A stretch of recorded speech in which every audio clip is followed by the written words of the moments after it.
Welcome to Erotic Wisdom with Mrs. Love.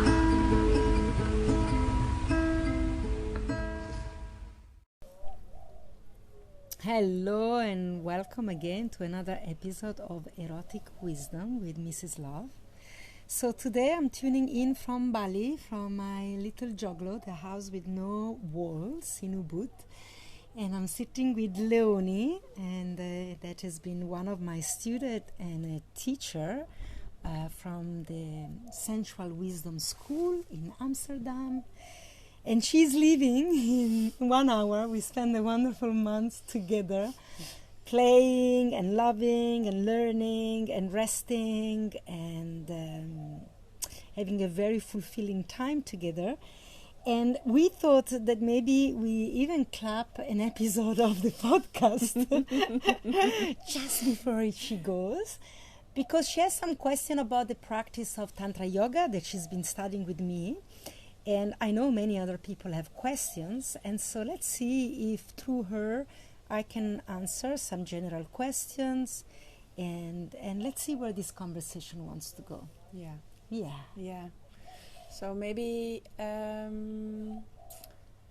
start with my start or beginning with the Tantra Yoga. Mm-hmm. And this was with riding the tiger a year ago.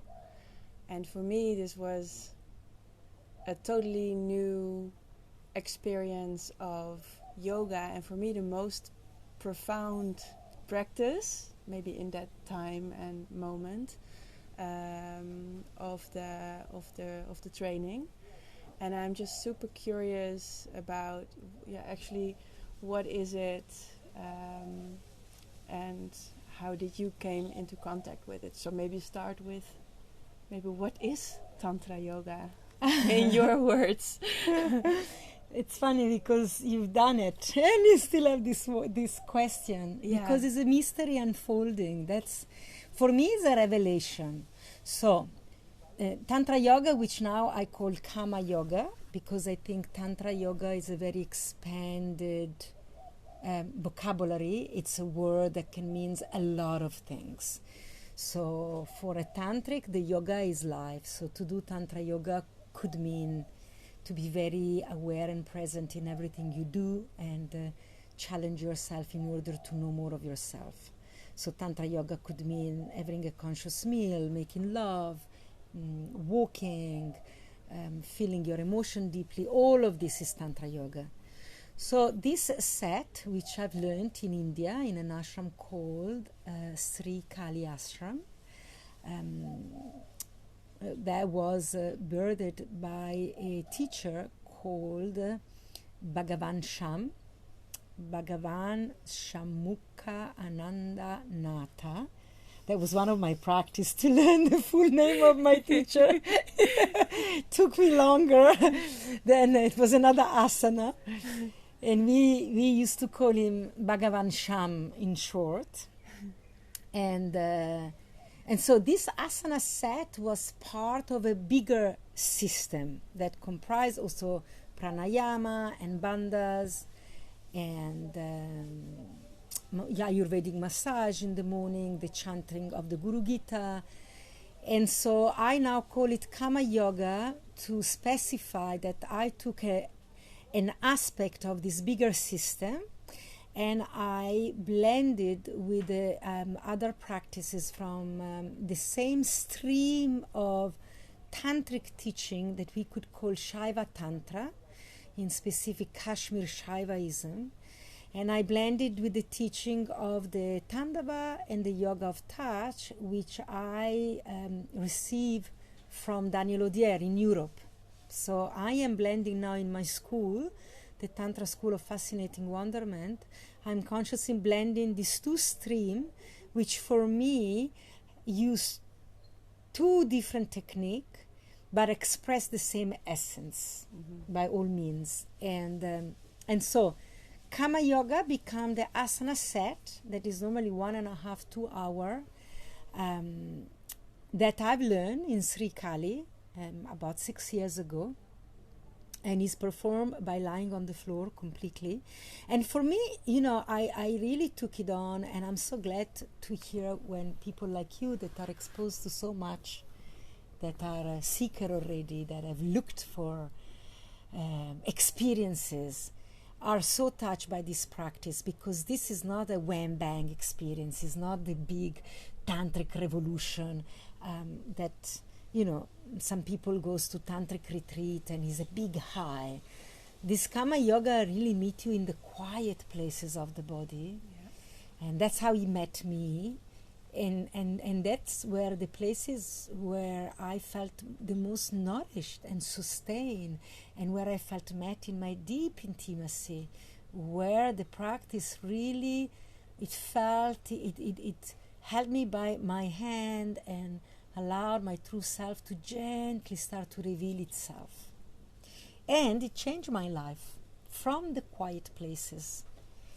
And now I call it Kama Yoga, because for me it really felt that was what this asana set does. It meditates the body into its desire it meditates the true self into its desire to embody it. And so Kama is the expression of desire, divine desire in the human form. And so it's a yoga that doesn't push the body, that has no goal. Yeah. It has enlightenment is never a goal. We never strive for anything. The mastery of the asana is to learn to absolutely relax within the asana, in wherever stages you are. So the mastery of the asana is never in the obtaining a goal, like standing on your head or doing a split or grabbing your toes upside down. There is no goal. Yeah, and this is what I really, really liked about it. And I know also with other yoga practices, of course, that's also part of the philosophy. It's also depending on the teacher, of course.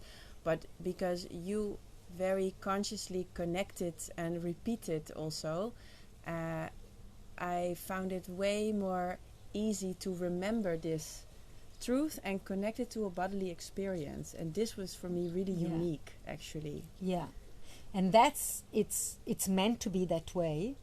I've also learned it like this. It's like a script, and then of course as I'm deepening my study, my script expand a little bit, but I don't make up these words. And that's what's so powerful for me, that my ego could just take rest and go for holiday. I don't have to prepare the class. I don't have to find the perfect music or decide the theme of the class or try to impress you with my class. I can show up in any moment and have a class ready, because the class, it's always the same. It doesn't change, like the essential truth of reality. It doesn't change. It's always the same. But we are different in the day, in the moment. So I'm allowing my mood maybe to flow through my teaching, of course. And the student also will meet the practice in different moods. One day you're tired, one day you are excited, one day you're horny, one day you are sad. And meeting the same practice will reveal more of how you're meeting, more of yourself. Your sadness will be the protagonist, or your insecurity, or your erotic awakening. And so the fact that the practice doesn't change allows you for you to see more of yourself and not the teacher. Yeah. Because or in the shape. Or the form. In many classes, in many yoga that we do, it's all about the teacher presenting, and the song, and the position, and the yoga studio. But when you take all of this away, finally you can find yourself. This was the original essence of yoga practices. Yeah. And so the other things I want to say, that what we repeat, the repetition is really important, because we've learned to live our life through repetition. So our belief system was created by repetition. In other words, if your mother or father kept telling you you're not good enough, you are stupid, or you're always weak, or whatever they told you, we learn it through repetition. The things they said one-off, we don't remember. But the things they kept repeating is what we remember. So the relearning of the tantric teaching cannot happen in one weekend of ecstatic explosion. Yeah. If it's not repeated, it will not change your subconscious mind and your core belief system. So what this practice really want to do, by keep saying the same thing, the same thing, the same thing, start to recoding your subconscious mind, which is what dictates your belief system. And so instead of telling you you're not good enough, he'll tell you Akandasana, meditating your unlimited self, your true nature. And you keep hearing this, you're a limited self. It's your true nature. Your unlimited self is who you really are. Yeah. Your true essence, it's unlimited. Meditate the essence of unlimited. And so this starts dropping in your being. Yeah. And then when it enters your subconscious mind, it means that the next moment when you're confronted with whatever dynamic in your mind, instead of having your mother or uncle or teacher repeating in your mind that you are limited and unworthy, you will have this teaching coming up, oh, but you are unlimited. You can meditate your essence. Let your essence reveal. Relax. We keep repeating, relax, Yeah. relax. Yeah, and what I notice is that it makes me sink deeper every time you say relax. My consciousness and my body work together, and I sink deeper. And when you say relax your foot and relax your knee for the fourth time, it's interesting to me that it doesn't get boring, and also that every time I need to hear it again, right? Yeah. Every time we, in a different pose or with a different moment, we tense up different parts of our body, and it's just this never-ending relax, relax, relax. Yeah, and there's always more to relax. Yes. That's what you're learning. Yeah. That even when I'm thinking I'm relaxed, actually there is more. Yeah. There is more. Yeah. And then this endless relaxation, it's what Tantra tell us, it's the true nature of your essence, when you could meet the world with no learned response, with no armoring. Yeah, because then the pure movement comes up Yeah. of what's really happening in this moment for you, or that wants to be released. Yeah. Yeah. Which is absolute spontaneity. Yes. You not respond as a learned behavior with a memory, but you had the potential to be absolutely spontaneous Yeah. in the moment, in every moment, how you want to respond. Yeah. Yeah. And what I also really love about it, that you emphasize, like, really don't fight with reality, and don't fight yourself, but cultivate self-intimacy. Yeah. And softness. And this is also like you really cultivate a totally different way of relating to the body, to the mind, actually to all levels of being. And this is something so beautiful, that you can do this by these It is compassionate. poses. Yeah. And we often live a life that is, we are very cruel to ourselves when we want to achieve goals, even of enlightenment, or to become something more. It's a subtle way to be cruel, because we say that who we are is not good enough, and we're repeating what was our education. Yeah. And this yoga has the ability to change your subconscious belief and start to embrace yourself as you are, with kindness, with some sense of humor, and with compassion, with curiosity. Yeah. To also say, oh, wow, I'm way far from where I thought I was. Fascinating. Yeah. Instead of, again, attacking the self because I've done all this yoga and I should hold my toes for longer, or I should be able to relax quicker. Yeah. Oh, today I don't. Isn't that fascinating? Yeah. Yeah. I really like that the body doesn't lie. You know, it's like this, so you can force it, but you will start noticing the tension. Yeah. And then you have a choice. Yes. And that's so beautiful, I think, that you can have the choice. And also I think what's particular about this yoga, that we learn to relax before we take the action. Yeah. We don't push the body into the action, push, and then relax. This is general westernized yoga. Yeah. We first relax, Yeah. and then the body will naturally allow. And this is true in life. when we begin with relaxing, and then let's see what is presented. Because you can observe more. When we are relaxed, we can see more option in life. Yeah, and even to relax and to not aim for something, and to really allow, for my experience, my mind to rest and my body to not go anywhere, but just to constantly be reminded to be here in the moment, not thinking about the next move, not thinking about the next second. Yeah. Is really beautiful. Maybe you can share something about the poses, like what, because they are connected to specific meanings, right? So why is it like this order of asanas? Yeah, I mean, this set is built on Ayurveda, first and foremost. It's called the Traditional Balancing Series. And I don't know enough of Ayurveda to really go deep into that. This is how my teacher passed it on to me. And he told me, don't worry about it, just know it. It's enough, because to really go deep in Ayurveda can take many more years. I mean, if someone has the drive, of course. So what I know, that also the sequence is designed in a way to balance all the prana in the body. And so one position naturally leads to the next one. That's why we keep it as it is, and we trust the old knowledge, and I don't try to be clever and intervene and do it better. I trust that it's perfect already. And then already you can relax. There's nothing to fix or to adjust. The thinking mind can go. And so it's designed to really align. And we know this when at the end we go into the final Shavasana, on the deep meditation. We are able to go so deep. Because the set was designed in a way to open all the pathway of the body, to allow for whatever interference that was there to be quiet now, and to really go deeper in the relaxation. And also it reflects the metaphysics of the Vedas, meaning it also manifests the invisible forces that are at play in the universe already.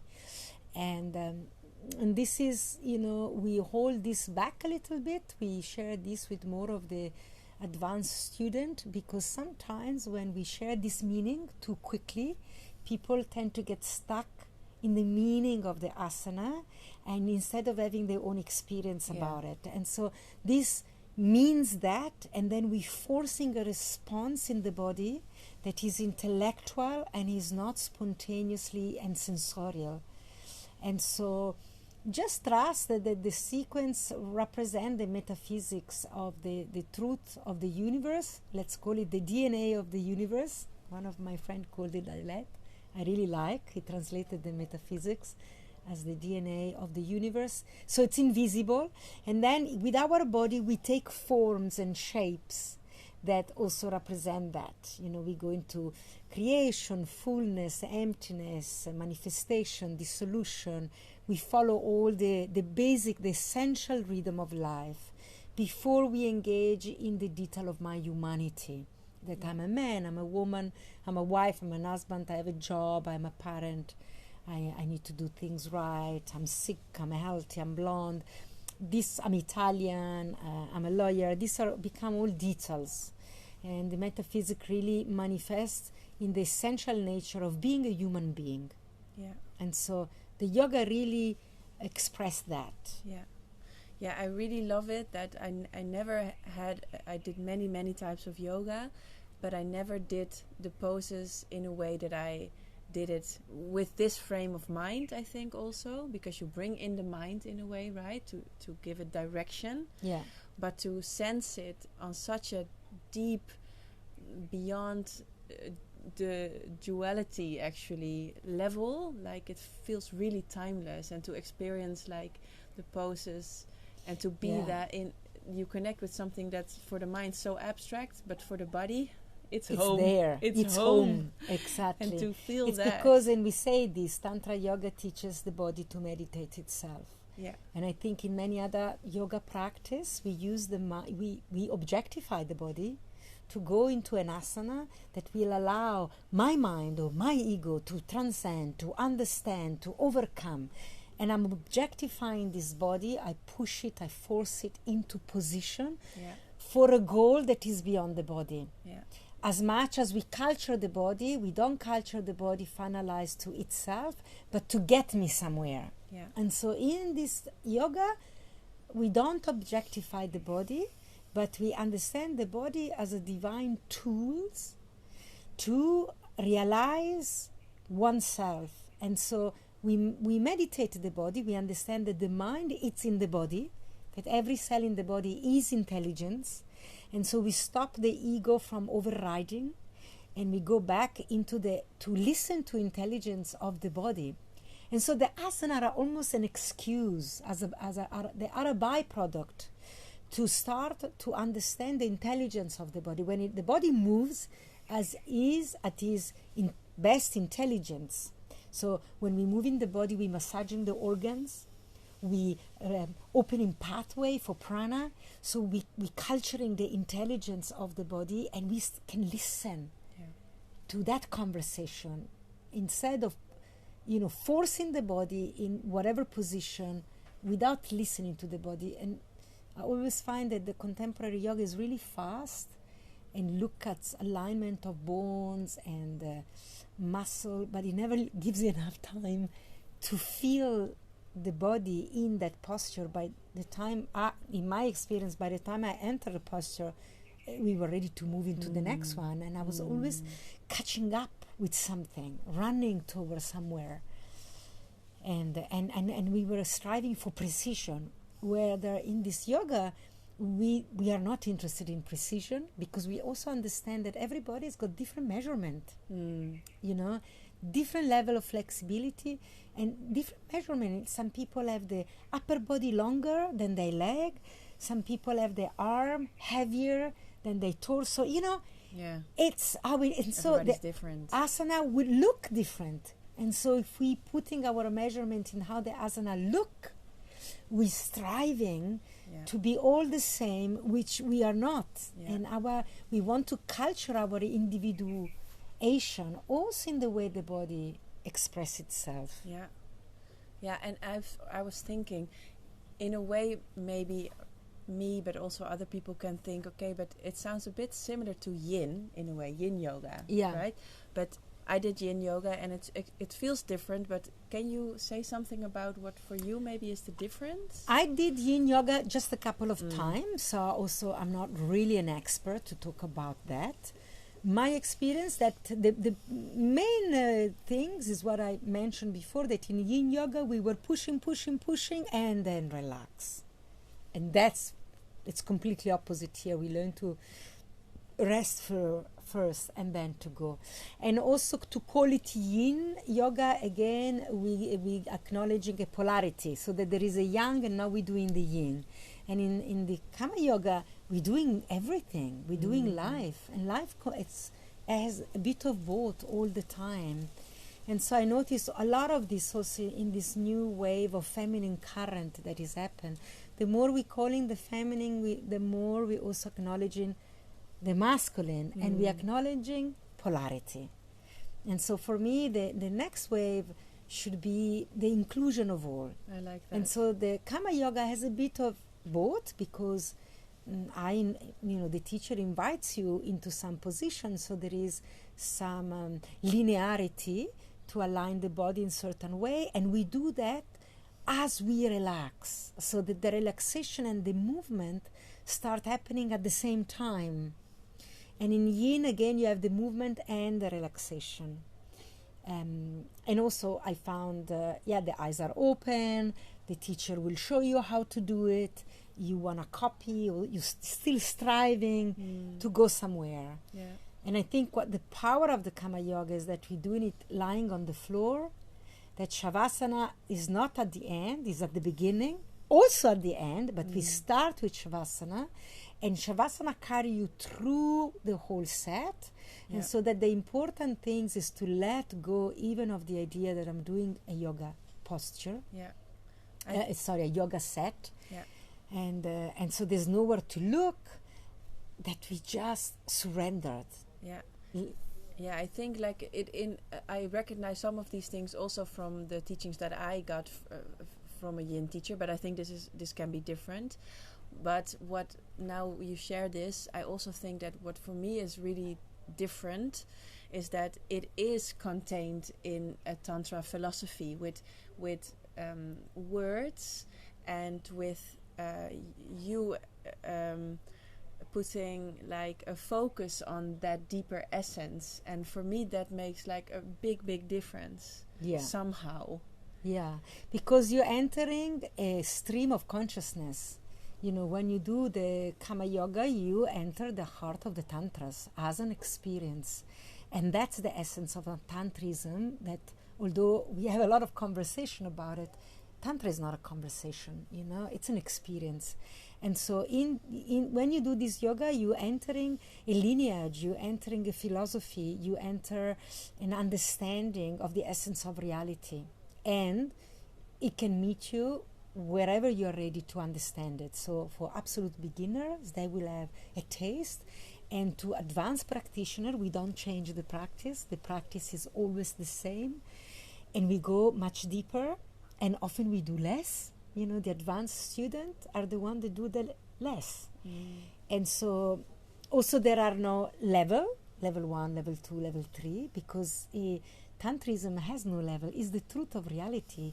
It's the heart of reality. It's all at once.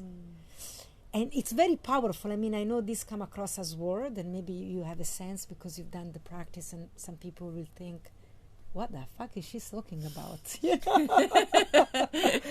yeah, whatever, the heart of reality. You're just doing yoga. But I know that everybody that has an experience of this knows by the end of even one class has a glimpse of what does this mean. And this is the pearl of this practice. That everybody will have a sense of something that belongs to the beyond, to the unspoken, to the mystery. And it's personal to all of us. It's individual. And other yoga really focus on lots of intellectualization and achieving and levels and doing yes. and releasing, and is yoga for relaxation. And this yoga does it all. This is a yoga that makes you fit. You know, also many people don't like this Tantra yoga because they think they don't do enough cardiovascular, which I understand is true. It's not very cardiovascular, but I know, also for personal experience, that when you do this set, suddenly someone can tell you, oh, do this asana that you've never practiced in the set, and you can do it. Because it teaches you how to approach life with a relaxed attitude. And so whatever you do, you can do easier, you know, surprisingly. Like I started surfing last weekend, and I was really impressed with myself that I could stand on the board at 50, never done it before. And I think it's because I do this yoga. And so was very in the moment with relaxation and give it what you got. Give it what you got. Don't be afraid. Don't anticipate. And it was playful. Yeah. And know your boundaries also. Yes, Like when it's enough. Don't push yourself. When it's enough. When I'm getting tired, it's enough now not to push it. So I didn't get hurt. In this yoga, we never get hurt. Even when we were doing the teacher training, no one gets injured by this yoga. We are injured by the mind that wants to drive the yoga. It's never by the asana, because it's simple and it doesn't push. And so it relax, it release, it because for me, I mean, I know it sounds big, but it's life. That's why we call it also the yoga of life. I called some of my retreat like this. This is life, and it's like all of life, juiced up like in a smoothie, the essence squeezed into 1.5 hours of practice. You know, I like that.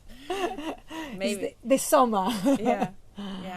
What do you think? Maybe it's actually a nice way to end. I like it as an end quote. We can wrap it up like what this. What do you think? Yeah, unless you have another question, maybe if you had in your list.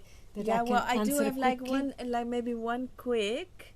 Like, what I'm really curious about is what is your perspective on the relationship between the erotic and this form of yoga, like the sexual energy that is ever present. Like, how do you see it related to practicing this type of yoga.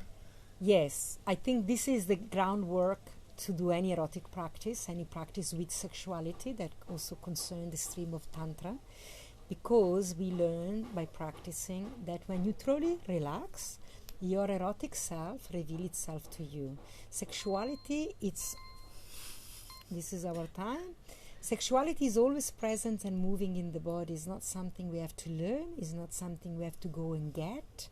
It's something that we need to allow to be revealed. And often what stops it from being revealed is our armoring, our wounding, our fear. And so when we practice this yoga, all of that will be seen, my blockage. And eventually, when all of that become relaxed, your sexuality will start moving itself freely, and you have just to listen and follow the wisdom of it. So I feel it's a beautiful, that's why I use it in all my work and in all my retreats. I don't do any work with sexuality if you haven't done the yoga, because otherwise it's an eroticism of the mind, and eroticism is of the body. The word erotic means of the senses. And so if we approach sexuality from the mind, we again objectify our own sexuality, we manipulate it, we push it, we force it, like we do the body in the asana. And we force ourselves to do things we don't want, you don't really want to, we're not really ready for, we don't really like, but we think we should to be an advanced tantrika. And so true eroticism happens when we let go of chasing it. So actually I hear two things. One, really an attitude towards your sexuality or eroticism, and on the other hand, really a closeness with the body and to allowing actually to whatever you experience, or give space to the truth that is when inside you relax. of you. When you can relax inside yourself, you can start really receive guidance from your sexuality. But when you bully your sexuality, she often is in response and in revenge toward ourselves. Some people are fighting their erotic responses all the time and control them. And so with this yoga, we learn to relax into ourselves, and then through sexuality can reveal. And maybe this will be the beginning of an whole other conversation, what true sexuality means. Yes, But I'm holding back. I think it's good timing. We'll wrap it up like this. Yes. So I'm going to put the link for Leoni School in person in Amsterdam and online. You teach online Also, too, in English. It's a School of Sensual Wisdom. Sensual Wisdom School. Okay, school come at the end. Sensual Wisdom School. You're also on Instagram. Yes. And you do offer session also? Yes, group classes and one-on-one sessions. There you go. So you can find out more about her. Yes, thank you. And I will see you again to the next episode. To the next one. Ciao, ciao.